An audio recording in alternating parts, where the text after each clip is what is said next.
The Word of God is alive and powerful, sharper than any two-edged sword, piercing even to the dividing asunder of the soul and spirit, and of the joints and the marrow, and is a critic of the thoughts and intents of the heart.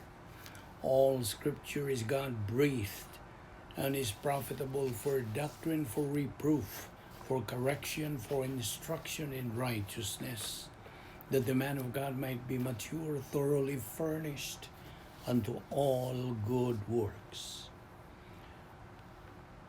Welcome once again to our daily Bible study of the Balbido Evangelistic Ministry. Karong adlaw, this is a bilingual version, and the title we are going to study is How to Know We Are Truly Saved. Unsaon na to pagkasayod nga kita tinuon gayon nga luwas. Okay. Ato sugdan dayon kini maong paghisgot pagtuon niini.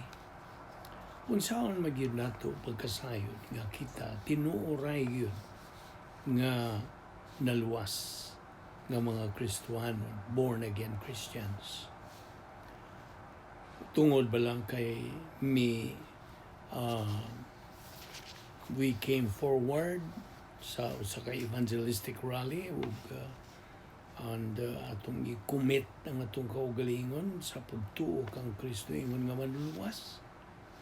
Mao ra ba kana ang butang nga atong nabuhat, or is it the primary thing that imong nabuhat sa imong kinabuhi, or unsa man gyud that is taking place sa imong kinabuhi sa adlaw-adlaw nimong pagkinabuhi ingon nga Kristiyanon, or are there other things sa imong kinabuhi nga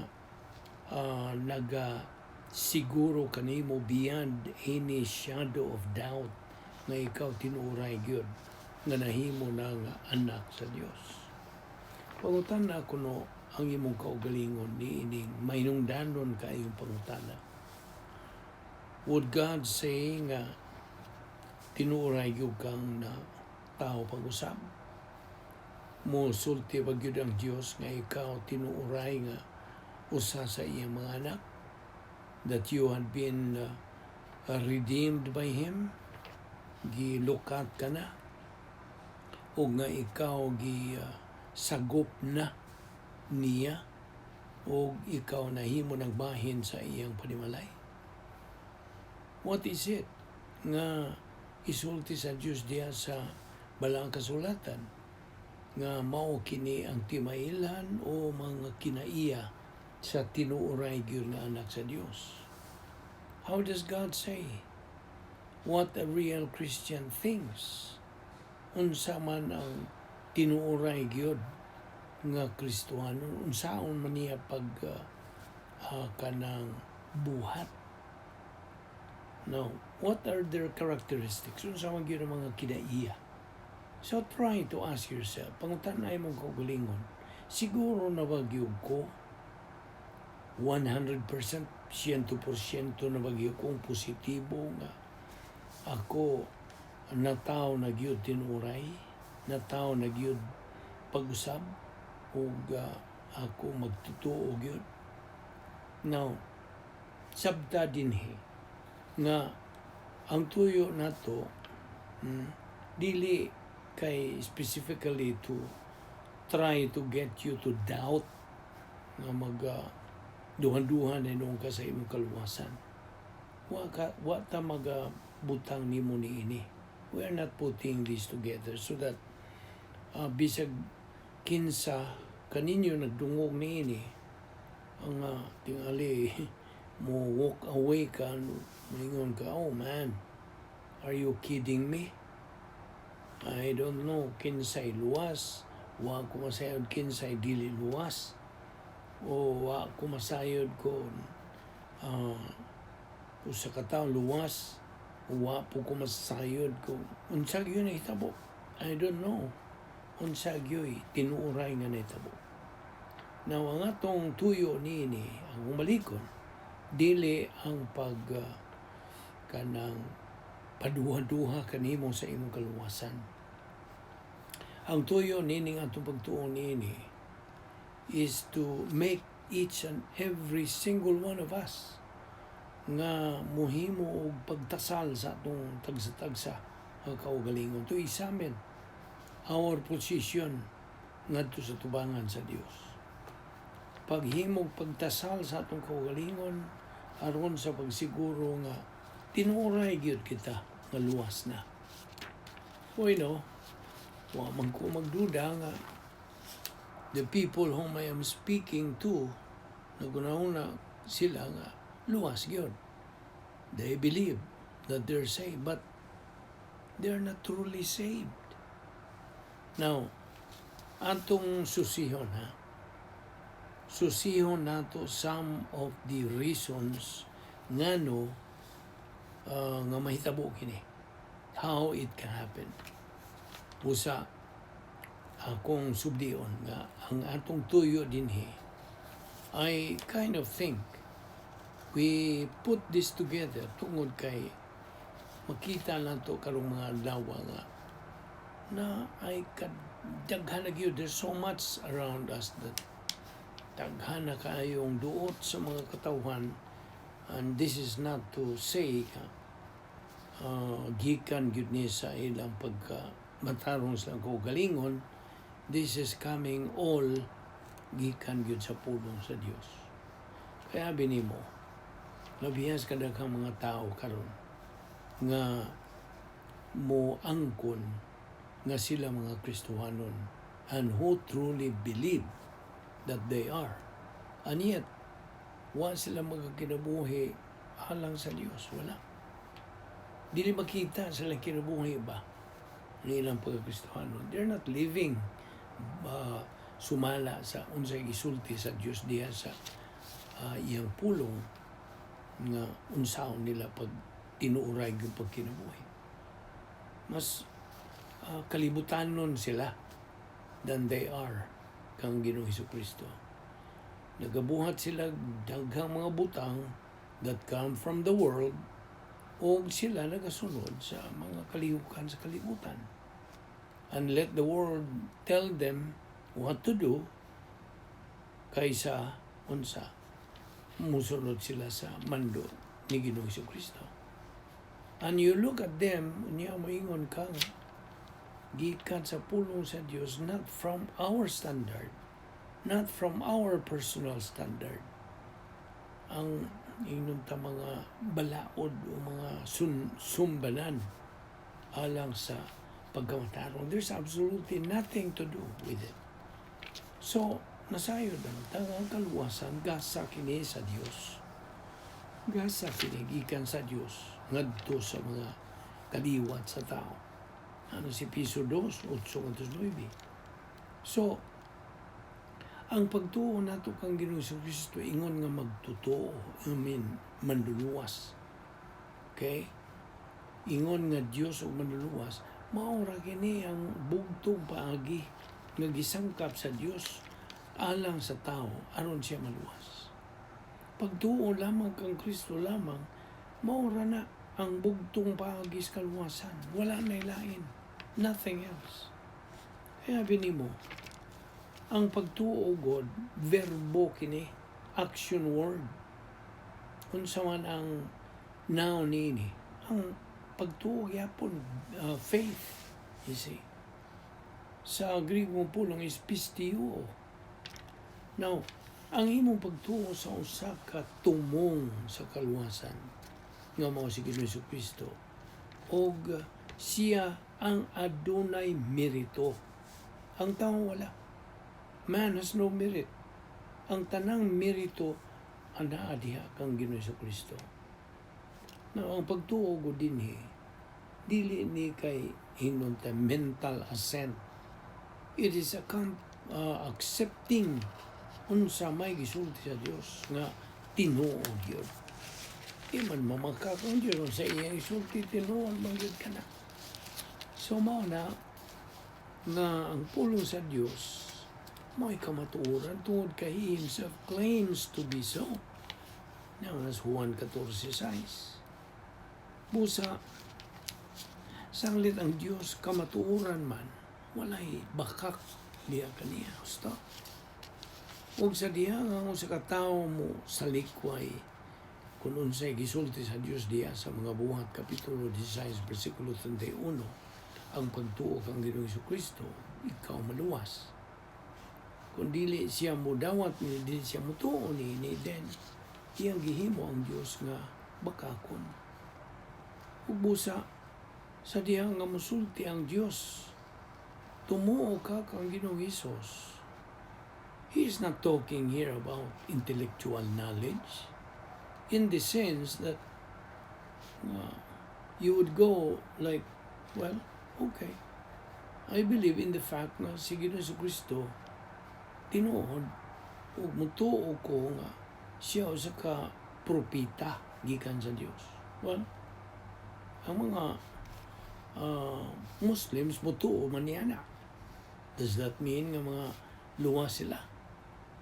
Ang mga demonyo sa mutuo man niana.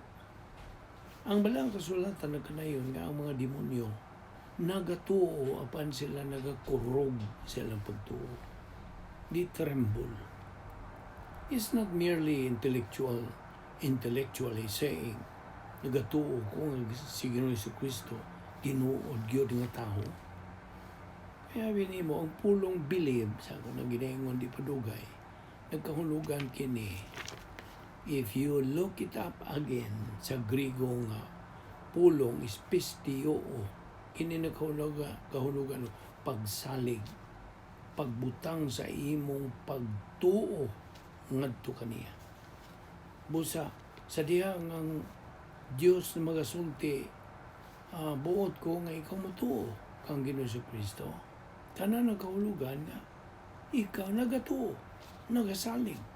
You are exercising faith ug imong gibutang ang imong pagsalig diha kang Ginoong Jesucristo.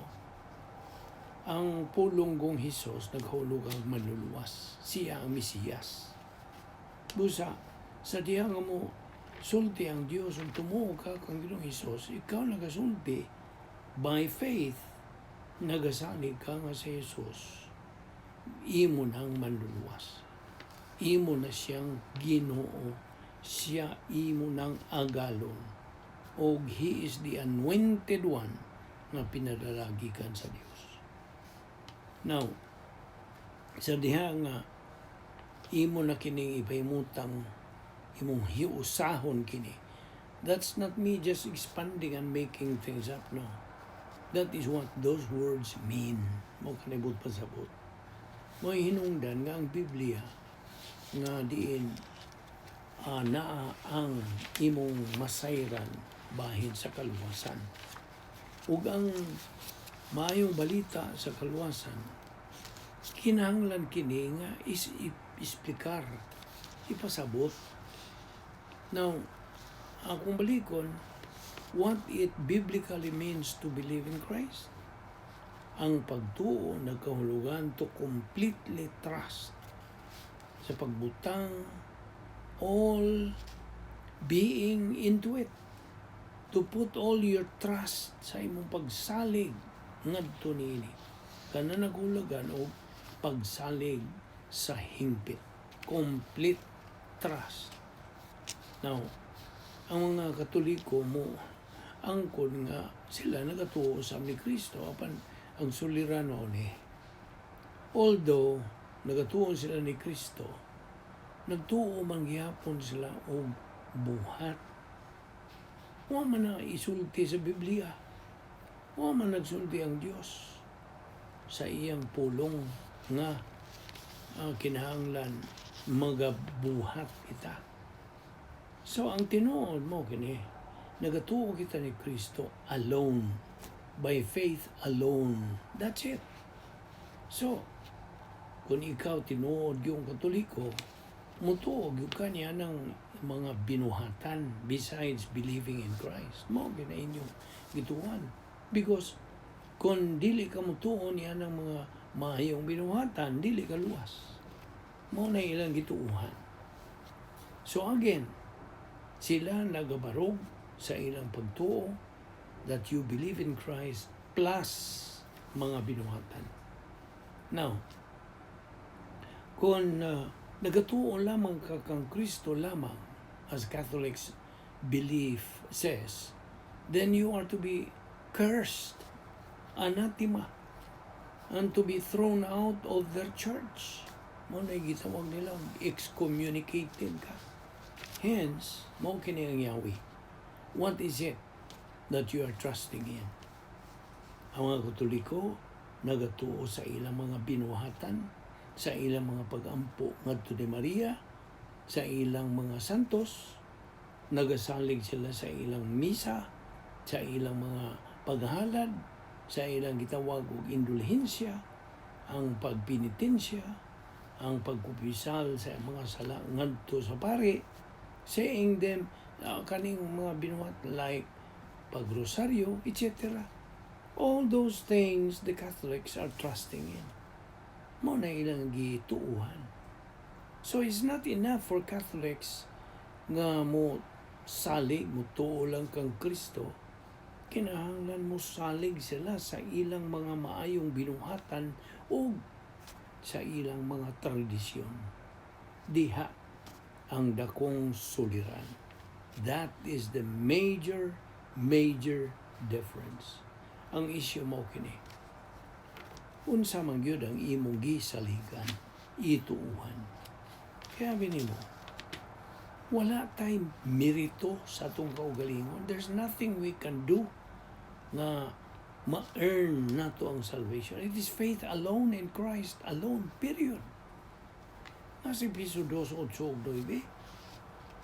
We have been saved by grace through faith, that not of yourselves. It's not of yourselves. It's walay mga binuhatan ang lambigit yan. Not of works, lest anyone should boast.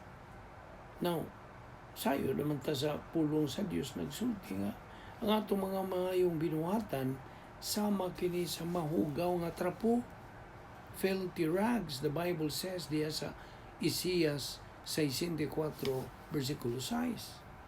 Ambrihin ang imong Biblia diha. Isias 64 versikulo 6. Now, ang substitutionary atonement and redemption work ni Ginoong Kristo dito sa krus, igo na kadto alang sa atong kaluwasan. It's enough.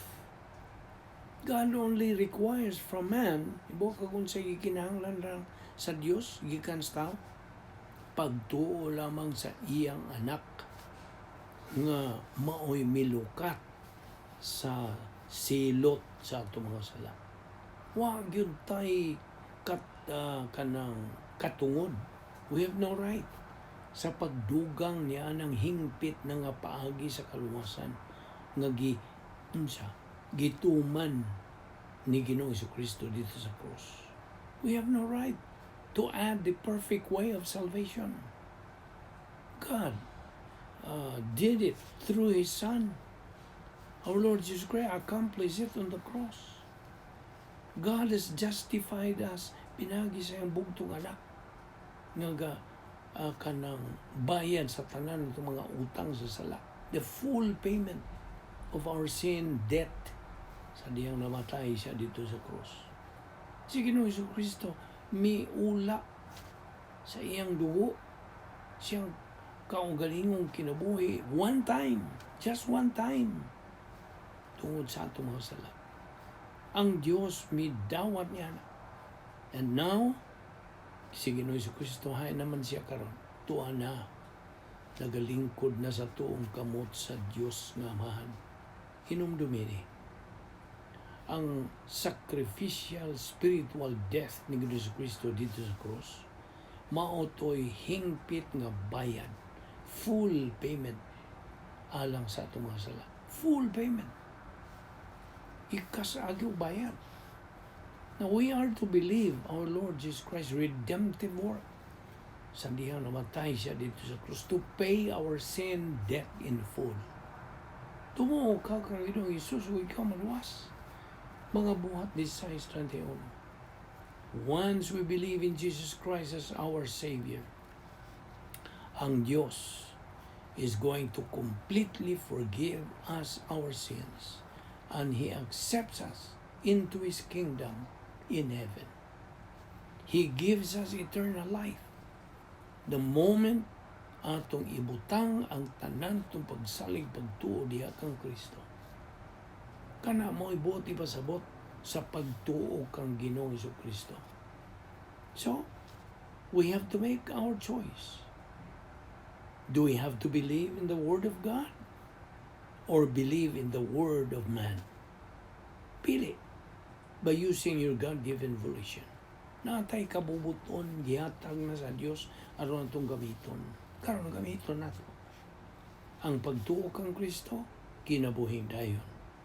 Apan sa pagsalikway mo ni Kristo, eternal condemnation. Busa, tumuo ka kang Ginoong Hesus ug ikaw maluwas. Mga Buhat, Kapitulo 16, versikulo 31. Magampot, abalaan na mo nga Diyos, nagapasalamat kami kanimo ni ining matamis ngay gayon sa among pagpakigambitay kanimo sa imong mga puno. Salamat, ing dakong kaluwasan nga among nadawat. Iyano lamang di ayang imong ipatuman kanamo. Pagtuo lamang, kang Kristo lamang wala na'y binuhatan. Salamat, niining grasya, pinagi sa among pagtuon sa pulong, pinagi sa Balbido Evangelistic Ministry. Kining tanan namang gipasalamatan sa ngalan ni Ginoong Kristo. Amen.